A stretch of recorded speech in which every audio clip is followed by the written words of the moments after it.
¿qué tal? Buen día, ¿cómo están ustedes? Muy bien. Bueno, ya con una inflación claramente a la baja en cuanto al número que dio el gobierno, con una baja de tasas de interés y con un reclamo que parece un déjà vu, ¿no? Del atraso cambiario de los sectores agroexportadores principalmente, Carlos, ¿no?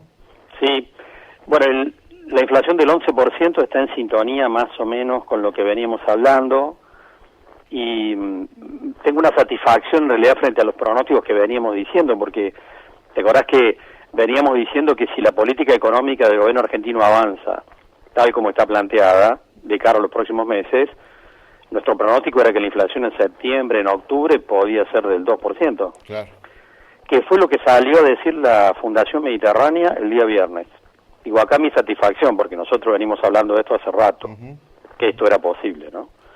Y me satisface, por supuesto, que un organismo como la Fundación Mediterránea salga a corroborar lo que venimos diciendo en este espacio desde hace algún tiempo. Ahora, en una conferencia la semana pasada, aquí en Santa Fe, en realidad, yo dije esto, y un empresario me dice, bueno, pero esa va a ser la paga del cementerio. Y bueno, esa metáfora en realidad también es posible que ocurra. Decir que la inflación se va a ubicar en el 2 o en el 3% en septiembre o en octubre, si continúa la política económica tal como está planteada, obviamente que expresa una situación muy fuerte en términos de la situación delicada que vive la actividad económica y gran parte de la población. Y en este punto, por supuesto, que se trata de una cuestión delicada, porque fíjate vos que el fin de semana estuve revisando algunas de las encuestas que se están haciendo sobre la opinión pública y lo que opina de la política económica y si respalda o no al gobierno, y hubo un detalle que me pareció interesante sobre una de las encuestas que refleja lo siguiente, porque la misma encuestadora, hace 3 meses atrás, cuando le preguntaba a la gente cuál era su principal nivel de preocupación, el principal nivel de preocupación era la inflación. Y la misma encuesta, 3 meses después, cambia los ejes. Y la principal preocupación de la gente pasa a ser el poder adquisitivo y que no llega a fin de mes. Y esto obviamente es una cuestión importante, porque alguien dirá, bueno, el gobierno argentino está dispuesto a revisar la política económica para hacer que el ajuste sea menos doloroso para millones de personas.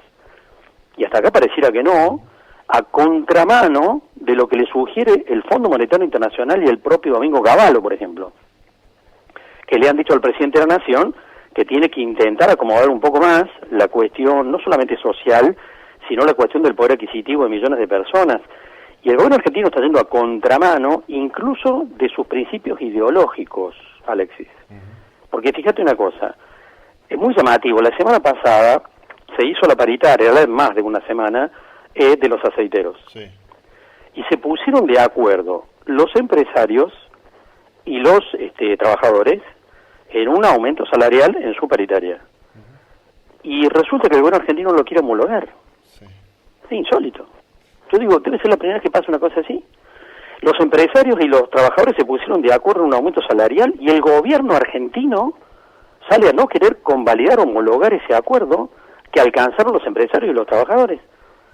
¿Cómo no era que era un gobierno liberal? Claro, lo mismo ¿Qué tiene que intervenir el Estado en un acuerdo entre empresarios y trabajadores? Fíjate vos, está en la manija que este gobierno tiene en términos de querer enfrentar la inflación de cualquier manera y a cualquier costo, que están generando contradicciones ideológicas con su discurso histórico. Y es lo que pasó la semana anterior, Caputo diciendo que se le fue las manos a las prepagas. Bueno, y las prepagas hicieron lo que ellos les habilitaron en el decreto de necesidad de urgencia, ¿no es cierto? Sí, sí, sí. Ahora, en ese contexto se van convalidando las otras cosas que veníamos hablando. ¿Te acordás que desde hace semanas venimos diciendo que las tasas de interés van a seguir bajando? Y eso va en esa dirección. Y por supuesto, ratificamos lo más preocupante de todo, es que en una, digamos, decisión de avanzar en bajar la inflación de cualquier manera y con cualquier instrumento, está claro que el gobierno argentino va convalidando un progresivo atraso cambiario que pone en riesgo la competitividad de distintos sectores productivos, como vos rescatabas recién, en un reclamo ya del sector agropecuario vinculado con los números que empiezan a no cerrar, ¿no? Ayer salió Juan Carlos de Pablo y dice que bueno, que el atraso cambiario no era tan relacionado a la competencia y demás, digamos, están tirando manotazos de ahogado para tratar de sostener una cosa que hasta hace 6 meses atrás lo reclamaban desde todos lados, que la inflación tenía que acompañar, la suba del dólar tenía que acompañar a la inflación y ahora lo están reteniendo. Y otra cosa Sí, que preocupa... pensemos este número, ¿no es cierto? Yo en mi recorrido por la región central, en la zona pampeana, tanto en Córdoba como en Santa Fe como en Entre Ríos, me queda claro que sobre campos alquilados no cierra la siembra de trigo en esta campaña que viene. Claro. ¿Y hacia dónde va a ir el productor? Digamos, no vamos a quedar sin trigo, porque si no siembran no va a haber trigo. ¿Hacia dónde va a ir el productor para no dejar esas tierras sin nada, digamos, porque va a tener que pagar igual? Bueno, habrá que ver. La verdad es que yo todavía tengo la expectativa de que el gobierno retroceda sobre algunas de las decisiones que está tomando, o de la forma en que las está tomando, porque está entrando en un desfiladero bastante peligroso. No solamente complicando la cuestión social de una manera muy preocupante, sino también poniendo en riesgo distintos sectores productivos en términos de competitividad. Y esto se está llevando adelante porque hay una expresión de ir a fondo con una política económica que está generando consecuencias que pueden ser peores que lo que se quiere resolver, ¿no es cierto? De tal manera que yo digo, todavía estamos a tiempo de que el presidente de la Nación, sobre todo, recapacite sobre la forma en que está llevando adelante la política económica y el gobierno empieza a tomar decisiones un poco menos extremas que las que viene planteando desde hace ya tiempo. Carlos, esta baja de tasa de interés que se viene dando mes a mes no es para que la gente ponga la guita que tiene en el banco a trabajar, porque Drean acaba de despedir a 200 personas acá en Luque, porque las automotrices están dando jubilaciones anticipadas, se está desprendiendo de la gente. ¿Es para licuar la deuda, para bajar la inflación? Pero no tiene un sentido de que esa plata vaya a la producción, porque hoy los números claramente... Bueno, lo que pasa es que estamos mirando un proceso de transición en el sistema financiero que tiene que ver con cómo se reacomoda a un escenario que va a terminar siendo parecido al de la década del 90. En la medida que la inflación vaya bajando, el Banco Central va a ir disminuyendo la tasa de referencia, que es la de los pases, y consecuentemente van a ir bajando todas las tasas de interés en el sistema financiero, tanto las tasas activas como las pasivas, y va a ir disminuyendo también el spread bancario, porque en realidad lo que hay que rescatar es que el sistema financiero hasta el año pasado no le prestaba plata básicamente a los sectores productivos, sino que todo lo absorbía como una aspiradora del Estado argentino con su déficit fiscal.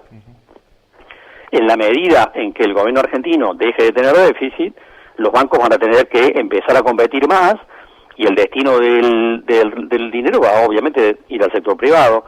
Y en ese contexto entonces los bancos van a empezar una competencia más fuerte entre ellos mismos y vamos a ver cómo el spread bancario, la diferencia entre las tasas activas y pasivas va a ir disminuyendo a la par que las tasas de interés en general van a ir para abajo en la medida que la inflación lo haga.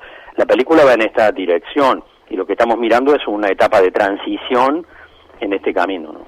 Bueno, te cambio de eje. En Villa María el municipio impulsa una agenda de desarrollo y producción, una agenda urbana de desarrollo y producción. En épocas de vacas flacas hay que ser más eficientes que nunca y creo que en eso hay que trabajar y mucho, ¿no, Carlos? Sí, en realidad, digamos que la convocatoria que está haciendo el municipio, de la cual vamos a participar para este miércoles, a un primer taller, convocando a los empresarios, a los sectores productivos, a las instituciones y al público en general, tiene que ver con cómo pensamos la ciudad en términos de generación de empleo y producción de cara a los próximos años. Y alguien dirá, justo en este momento van a hacer eso. Bueno, precisamente este es el momento para discutir esas cosas. ¿Hacia dónde queremos ir? El intendente Eduardo Castelo ha dicho, quiere una ciudad para 150.000 habitantes.